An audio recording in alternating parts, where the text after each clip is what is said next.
Hey everyone, Greg here. As you may know by now, I'm the co-founder and CEO of TripShock, an online reseller for water sports and tours. For the past 12 years, we've had the pleasure of working with hundreds of operators across the country, and we're looking to grow our community. It's free to sign up, and you only pay when we bring you confirmed bookings. We'll help you reach new customers, fill empty seats, and grow your business like so many have done with us over the years. Head over to partners.tripshock.com to learn more about our program, read testimonials, or speak directly with our supply team. As always, thank you for listening and enjoy the show.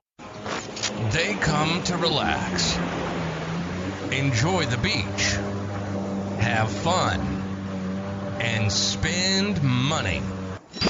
And that's where we come in.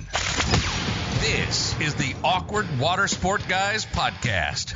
Find out tips on the best ways to market and operate a water sports business. If you're a water sports operator, you need to grow your brand, operate more safely, upgrade your operations, and of course, increase bookings.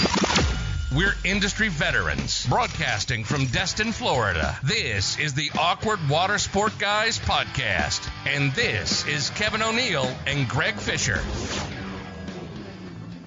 So in college, I thought it would be a really good idea to buy domain names with popular trademarks in them.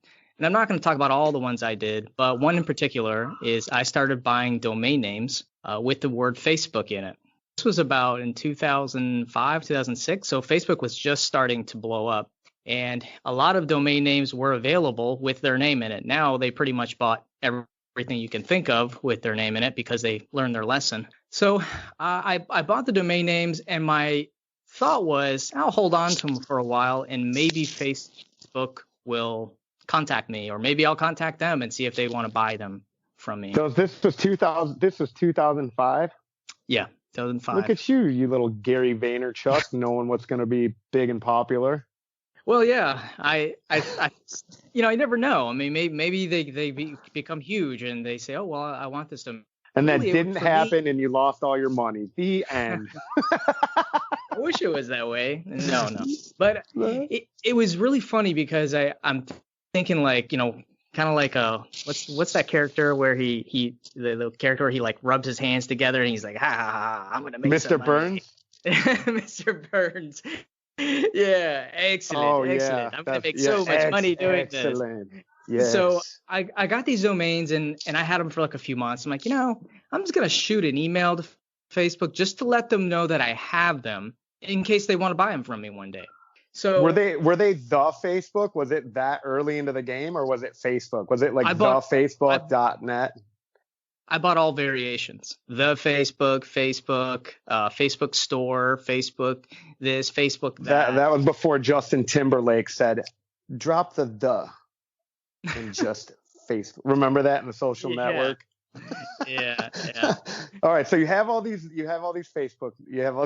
So I have all these. So I shot them an email, and I just sent like to their corporate office, shot them a little email and said, hey, I have these names. Whenever you're ready to talk, hey, I have them. I'll sell them. What do you? It's like a ransom letter, like mail, like cut from the magazine pages. I have the Facebook.org. So just I didn't letting you know. I didn't get any messaging from them for several months. And then it was just one day out of the blue, I get this call from some San Francisco number, and it was their attorney. And their attorney said, she was really nice. She started off, she said, hey, I represent Facebook. You emailed us about these domain names and we want to talk to you. I'm like, oh, great. I'm going to make a deal here.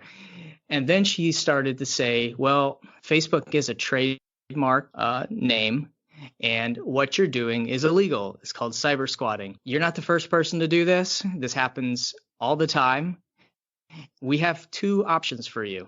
And she knew, she knew everything. She knew I was a college kid. She was very prepared.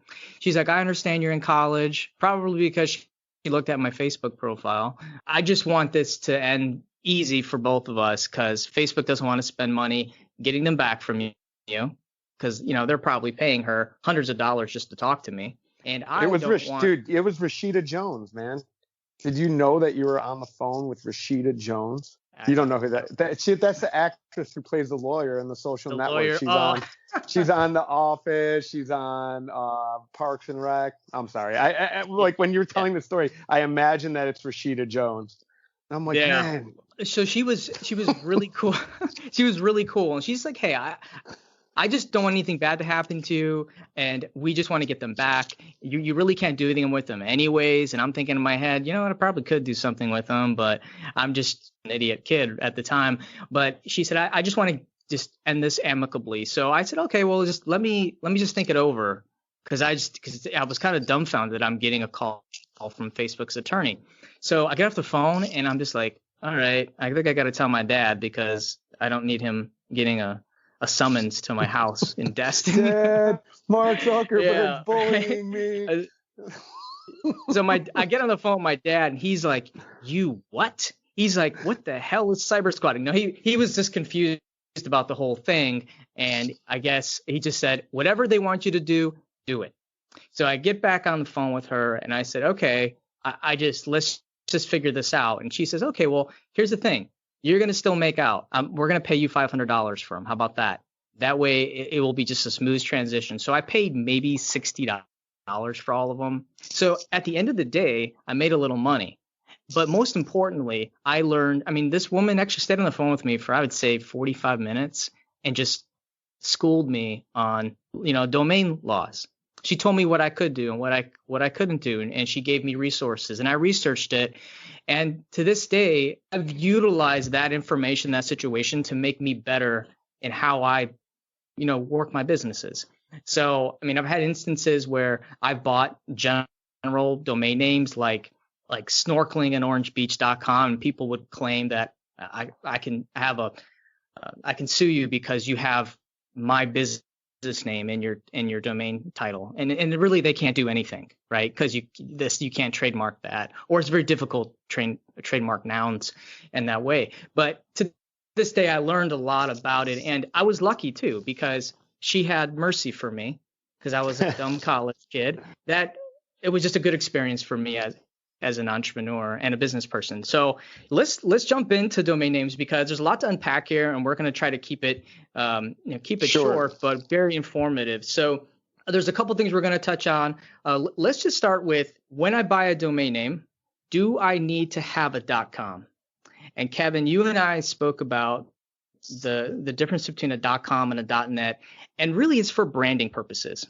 When you go and tell people that you have a .com, it carries a lot of weight, because that's what people think about when they think of domain names. But if you can find a .com and there's a name that you really want and is available in a .net or a .travel or something else, don't get too caught up in that, because. Well, but can I? So I want to play devil's advocate. So if that .com is taken though, and let's just say it is a larger .com or close to something else, like, you're going to be fighting a war, like, for the rest of your natural life to gain, like, the traction on that .com if it already has link juice attached to it. So let's just say, like, Nike, you know what I mean? Nike.com or Nike.org is not taken. Like, and you're going to call your company Nike and you have Nike.org. You're never going to ever going to win that war in the SERPs and the search engine results pages.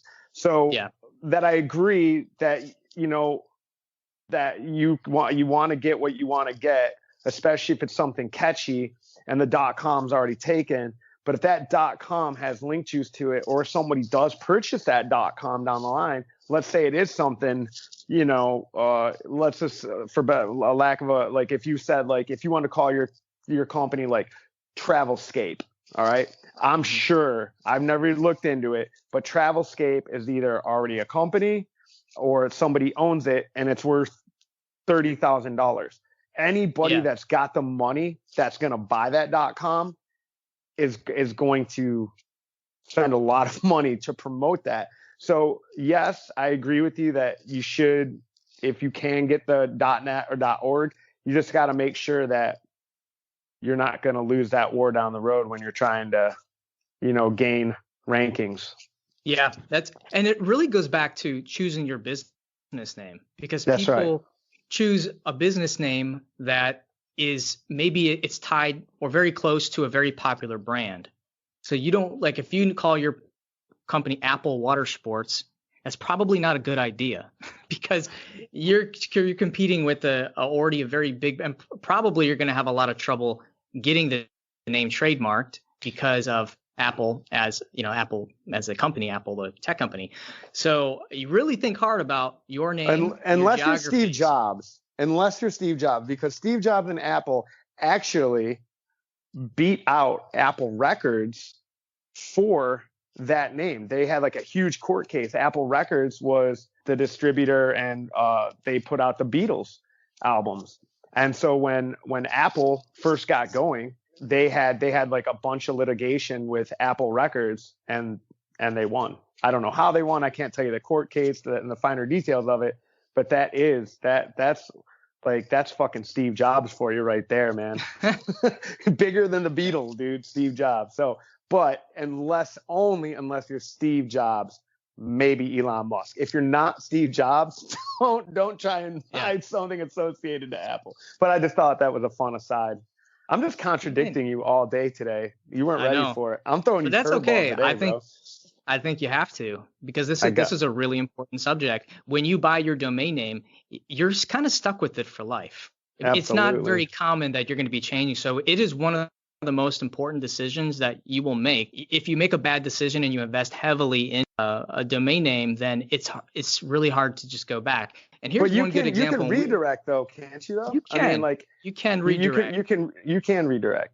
But if you spend several years promoting one domain name, think about all the backlinks on other websites that you have to go change now. And you can do redirects, but the 301 redirects are not as secure as absolutely. Domain name.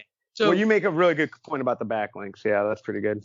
So let's talk about that for a second. Why could it be a huge mistake? And I think we talked about in the pre-production, Kevin, about if you choose a name that's very vague, and let's just say, for example, that you owned DestinPontoonRentals.com, like that is your domain name. People don't go to the address bar and type in DestinPontoonBoatRentals.com.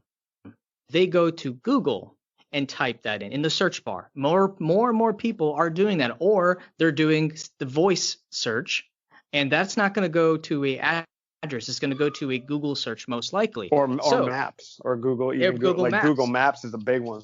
So if someone's going to Google and searching that, it's not going to take you to your website. It's going to take you to the search results where there's going to be ads, there's going to be maps and everything else. So what Greg's nicely trying to say is, if you think you're going to be slick and buy like a domain name that has the most highest search term in it, you're not. You're not being slick. If you go and buy, MiamiParasail.com, and you're like, this 15,000 searches a month for MiamiParasail.com. Listen, there's somebody out there that's called that's got way better branding behind their shit, that spent a lot of time and a lot of money and a lot of years putting into that search term and those search terms, and you're not going to gain any kind of ground, zero. And now 10 years ago, yeah, absolutely. Yeah, 10 years ago, Google did put a lot of weight in the domain name, the keywords in domain name, but that was abused, and I abused that. I used to buy domain names and build little websites to get that link juice for my other properties, but it soon got caught. Google's like, this is not going to work. We're gonna start penalizing sites. Because Google gets all of that, and so anybody that's out there that's like, I know, dude, I saw a company that was hiding words in the background, type shit, like black old school black hat SEO. That shit doesn't work. You can own 50 different domain names with the search engine that you're trying to and try and redirect them back to your site. Google doesn't only know that, but they're getting so crafty about it that they penalize you. I actually had a friend, and Greg, and this is really telling, man. He was running 2 separate ads from two separate companies for two separate services. He's a realtor. So he was running Google ads for his real estate company.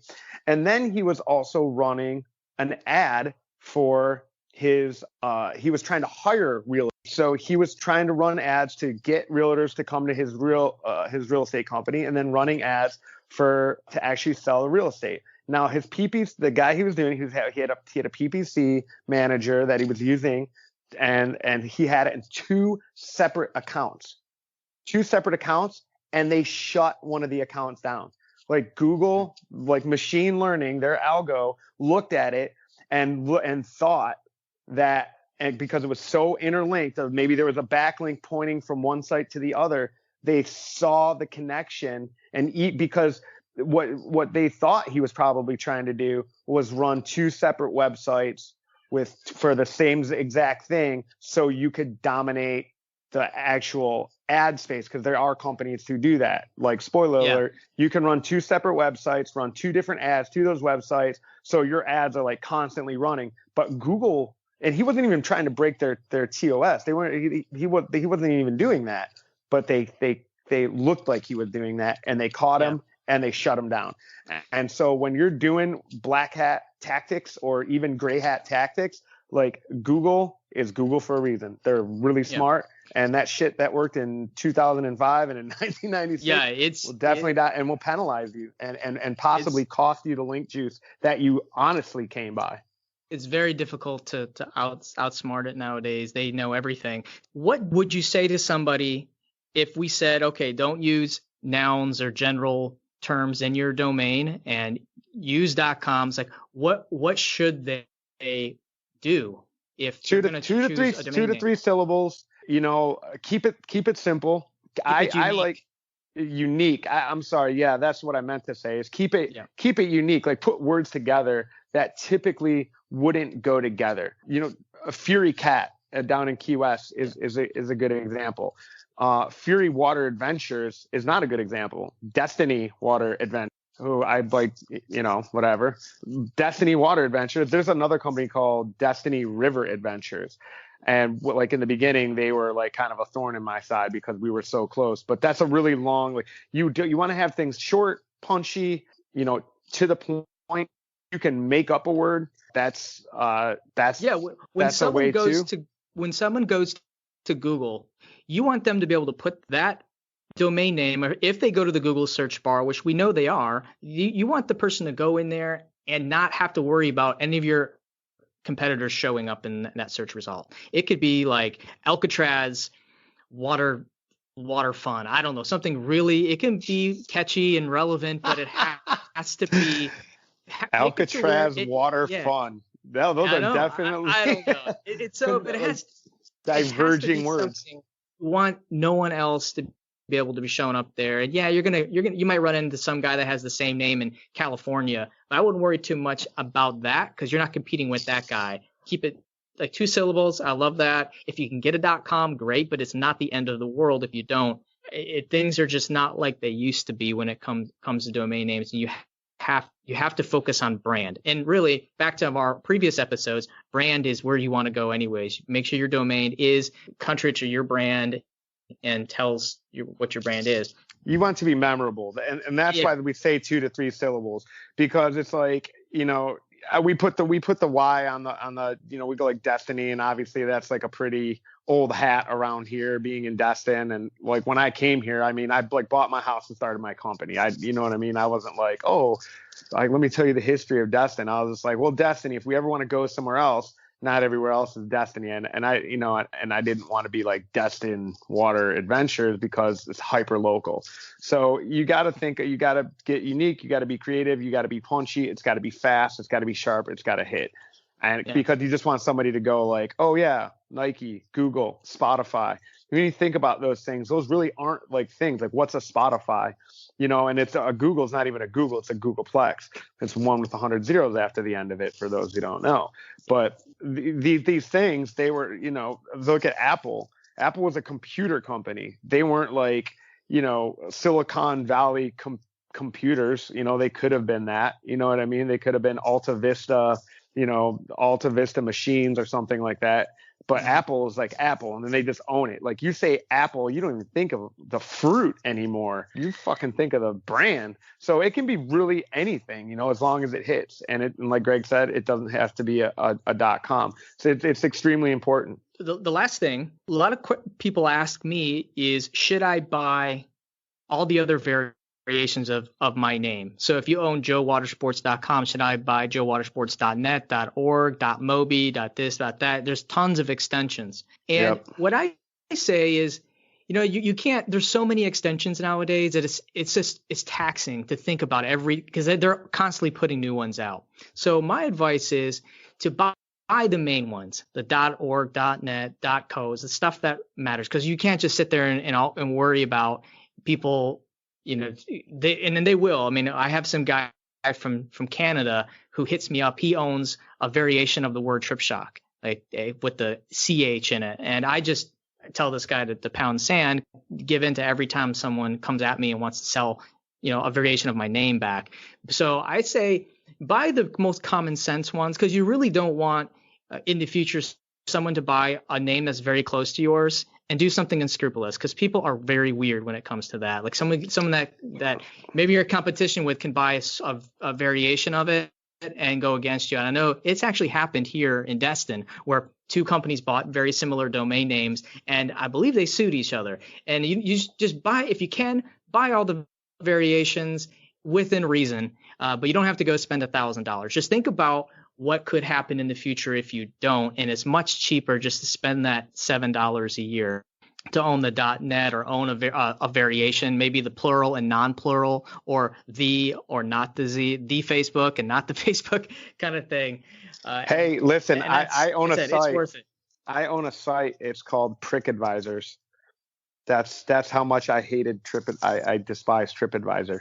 I bought a parody website so that we could review, and this was back when I was still a captain but I bought prickadvisors.com so we could review customers. I actually did that. That was like one of my ideas. I was like, we'll start a social network that allows people to review the customers and then dox them. That was the other thing. I was like, yeah, and then we'll go into the computers, we'll find their Facebook, and we'll fucking dox them. We'll be like, Karen left a fucking shitty tip and was a total dick, and like review the people that review us, like taking it back to our old review episodes. I think I even mentioned that in that episode that I own Prick Advisors, which I thought was such a wonderful idea. But Greg's absolutely right, because you have to have those variations, or there's going to be some college kid sitting in, like, rubbing his palms together going like, ha, ha, ha, and try and sell them to you later. And then you don't have a high-priced Rashida Jones attorney to call up and threaten him into oblivion. Yeah, we are just regular. That's a perfect way to end this podcast.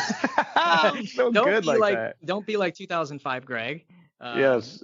Or don't get your situation. Yeah, don't be in a situation where you have a 2005 Greg buying your variation of your domain name and selling it back to you. All right, everyone. Thanks for listening, and stay awkward for us. Yeah, stay awkward. You've been listening to the Awkward Watersport Guys podcast. If you're in the water sport industry, this is the podcast that brings the business perspective to parasailing, jet and ski boat rentals, sailing, snorkeling, and everything else. We hope you've gotten some useful and practical information from this show. Be sure to sign up to our email list at watersportpodcast.com and subscribe in your favorite podcast app. We'll see you next time, and thanks for listening.